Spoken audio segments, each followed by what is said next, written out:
Hello everyone, welcome to my channel. दोस्तों, मेरे channel में आप सभी का स्वागत है और जो न्यू सब्सक्राइबर हैं उनका हार्दिक अभिनंदन है। दोस्तों, कैसे हैं आप सब? मैं अंकिता जबलपुर से कर रही हूं आप सबका स्वागत। मैंने बीते 2 व्लॉग्स में तो सिर्फ एनिवर्सरी की ही बातें की और थोड़ी सी अपनी बातें शेयर की हैं। सो पहले मैं जल्दी से आपको घर का अपडेट दे देती हूँ। आने के बाद उत्कर्ष के नेक्स्ट डे से ही स्कूल ओपन होने वाले थे, बट स्कूल जो है क्लोज है। अभी ऑनलाइन क्लासेस चालू हो गई हैं और शायद इस फुल मंथ जो है ऑनलाइन क्लासेस चलेंगी। 10 दिनों के लिए मैम ने बोला है। तो सुबह 8 बजे से लेकर 12 बजे तक लगातार उत्कर्ष की क्लासेस होती हैं और अच्छा लगता है। थोड़ा सा पेरेंट्स को देखने का मौका मिल जाता है ना कि बच्चे क्या पढ़ रहे हैं, कैसे मैडम समझाती हैं, बच्चे कैसे उसको समझते हैं और अपनी बातें मैडम के सामने कैसे प्रेजेंट करते हैं।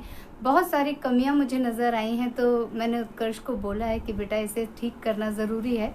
और हालांकि जब उत्कर्ष अपना कोई भी वर्क मैम को दिखाता है तो मैम तो एक्सीलेंट देती हैं, बट फिर भी जब आप अपनी मैम के सामने अपनी बातों को प्रेजेंट नहीं कर पा रहे हो तो ये आपकी एक कमी है जो दूर होना बहुत ज़रूरी है। ये समहाउ संकोच करता है। मैंने लास्ट ब्लॉग में बोला था ना कि बोलने में संकोच होना या ये सोचना कि बोलूं कि नहीं बोलूं, ये चीज़ मैंने कल नोटिस की है कि पढ़ाई के टाइम में मैम से ऐसे कुछ पूछना भी था तो ये एक्सक्यूज़ मी बोल के चुप हो जा रहा था। समहाउ बाकी बच्चे सब फ्रेंकली पूछ रहे थे बट ये नहीं बोल रहा था। तो ये मैंने कल इसको नोटिस करके बताया कि बेटा इस चीज़ को आप दूर करो, क्योंकि आपका कॉन्सेप्ट क्लियर नहीं होगा। मैम तो सबको समझा रही हैं, जो बच्चे पूछ रहे हैं उनको उनका कॉन्सेप्ट क्लियर कर रही हैं। अगर आप पीछे रह जाओगे तो फिर पीछे ही रह जाओगे। तो हो गया उत्कर्ष का अपडेट। मम्मी पापा जी का अपडेट मैं आपको दे ही चुकी हूँ। मेरा अपडेट भी ठीक ठाक ही है, आप देख सकते हैं। चेहरे से भी पता चल जाता है ना कि आदमी दर्द में नहीं है। 2 दिन तो मैं बहुत ज़्यादा पेन में थी। ऐसे में तो लोग व्लॉग नहीं बनाते हैं, मैं तो इतनी बेशर्म हूँ कि व्लॉग ज़रूर बनाती हूँ। मुझे लगता है कि दिन वेस्ट नहीं होना चाहिए है और हर दिन कुछ ना कुछ चीज़ें अंदर आती हैं तो उसे शेयर करते चलना चाहिए। मौसम एज इट इज़ है, कोई चेंज नहीं है। बादल बादल हैं, हो सकता है बारिश भी हो जाए, हो सकता है ना हो। और ऐसे मौसम को देख के जब मैं छत पे जाती हूँ रियलाइज़ करती हूँ कि यार लोग पैसे देते हैं इस तरह के मौसम में टाइम स्पेंड करने के लिए। मैंने बहुत सारी ऐसी कम्युनिटी देखी है, बहुत सारे ऐसे लोग देखे हैं। इवन मैं अभी बनारस भी गई थी तो लोग हरियाली के लिए तरस रहे थे।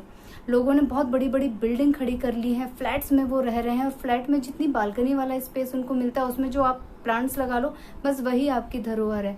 आसपास बड़े बड़े पेड़ हैं ही नहीं, कॉम्प्लेक्स पे कॉम्प्लेक्स, वहाँ पे आसपास मार्केट, मतलब वो एक होता है ना सघन वाला एरिया, वो चीज़ मैंने वहाँ पे देखी है। और जो बनारस की गलियाँ फेमस हैं, गलियाँ पता नहीं क्यों समहाउ मैंने शुरू से देखा है बहुत ठंडी होती है। आप कितनी भी तपती जलती गर्मी में वहाँ चले जाओ, गलियों में जब आप घुसोगे तो आप वहाँ की आबो हवा एकदम अलग होती है। तो ये जो वातावरण मैंने देखा है, वातावरण का डिफरेंस देखा है, मैंने लोगों को इसके लिए पैसा पे करते देखा है कि ये हरे भरे पेड़ और आसपास थोड़ा सा पानी वाला वो मिल जाए माहौल, भले वो पूल हो या कोई तालाब हो या कोई लेक हो, ऐसा कुछ आसपास मिल जाए तो वो थोड़ा सा टाइम अपनी फैमिली के साथ वहाँ पे स्पेंड करना चाहते हैं।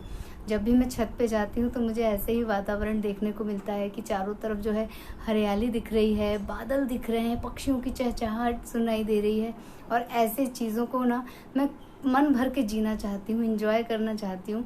मैं इन सब चीज़ों को, मुझे नहीं पता कि कल क्या होने वाला है। हो सकता है कि यहाँ भी आसपास बहुत सारी चीज़ें बन जाएं, मॉल वगैरह बन जाए और ये सारे पेड़ जो है मोहल्ले वाले कटवा दें। उससे पहले इस वातावरण का खूब आनंद उठा लेना चाहती हूँ।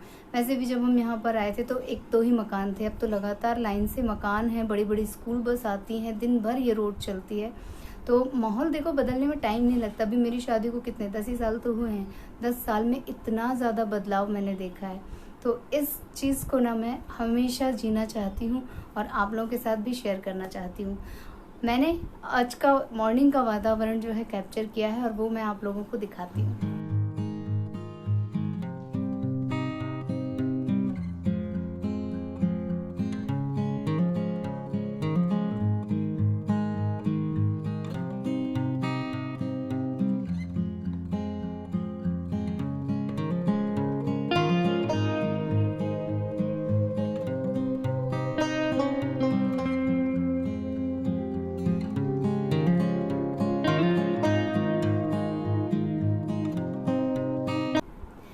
कितना सुंदर लग रहा है ना। मैं एंजॉय करती हूँ तो मुझे लगता है कि आप लोग भी मेरे साथ एंजॉय कर ही रहे होंगे। थोड़ा बहुत कमी बेसी तो हो ही जाता है, मैं ज़्यादा एक्साइटेड हो जाती हूँ क्योंकि मैं उस चीज़ को फील कर रही हूँ। आप लोग सिर्फ देख रहे हैं, आप दर्शक हैं और मेरी फीलिंग से आप फील कर रहे हैं। अच्छा, जब मैं जाने वाली थी बनारस, उसके पहले मेरे व्लॉग्स में एक दो लोगों ने मुझे बहुत ही प्यारे प्यारे से चैलेंजेस दिए थे। सबसे पहला चैलेंज था कि मैं विदाउट एडिटिंग व्लॉग बनाऊं, जो कि इम्पॉसिबल है मेरे लिए। मैं क्या करती हूँ, जब भी आसपास कोई ठोका पीटी या किसी तरह का नॉइज आता है या गाड़ी स्टार्ट होने का जोर से जो आवाज़ आती है ना, उस टाइम पे मैं पॉज कर देती हूँ और फिर वहाँ से मैं दूसरी क्लिपिंग लेती हूँ जब वो आवाज़ें ख़त्म हो जाती है। तो फिर जब मैं वीडियो को बनाती हूँ, जोड़ती हूँ, तो मैं उन सब चीज़ों को एडिट कर देती हूँ। जैसे ये हॉर्न आया, अगर ये लगातार आ रहा होता तो अभी मुझे पॉज करना पड़ जाता। तो मेरे लिए ये चैलेंज टफ है कि मैं बिना एडिटिंग के आप लोगों के लिए कोई व्लॉग बनाऊँ, बट मैं कोशिश करूँगी। उसके लिए मुझे ये सोचना पड़ेगा ना। मैं बहुत बार पॉज लेती हूँ, बहुत बार रुकती हूँ और क्या ही बोलूँ, आप लोग तो समझ जाते होंगे ना कहाँ कहाँ से एडिट होके जुड़ा है। तो ये चैलेंज रियली में बहुत बड़ा है मेरे लिए और उसके लिए मैं मेंटली जब प्रिपेयर हो जाऊंगी उस दिन लगातार आप लोगों के लिए फटाफट ब्लॉग बना दूंगी। दूसरा चैलेंज आया था कि आप जो भी कुछ बोलती हैं उत्कर्ष उसमें पूरा का पूरा प्रतिक्रिया उत्कर्ष देते हैं, अपने फेस एक्सप्रेशंस देते हैं और हमारा ध्यान आपके व्लॉग से हटके उत्कर्ष पे चला जाता है। किसी किसी को अच्छा भी लगता है, किसी किसी को बुरा भी लगता है, जो भी है।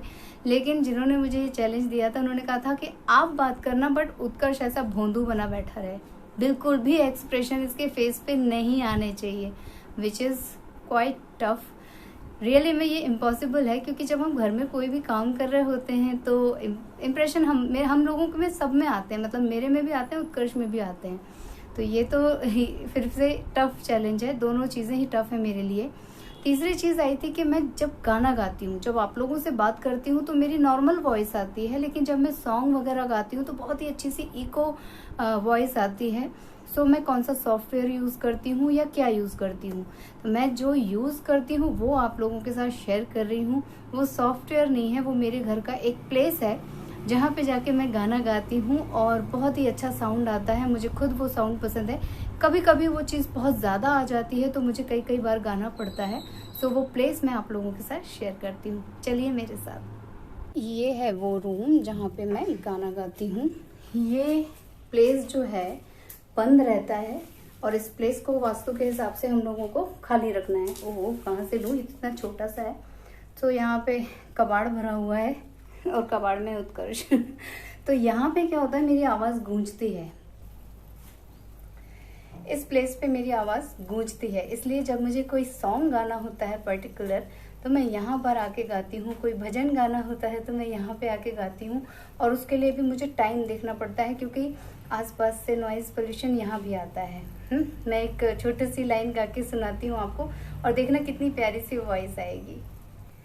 ऐ मेरे हम सफर एक जरा इंतजार, सुन सदाएं दे रही है मंजिल प्यार की। ऐ मेरे हम सफर एक जरा इंतजार, सुन सदाएं दे रही है मंजिल प्यार की। कैसे ना मिलेगी मंजिल प्यार की। ऐ मेरे हम सफर एक जरा इंतजार, सुन सदाएं दे रही है मंजिल प्यार की।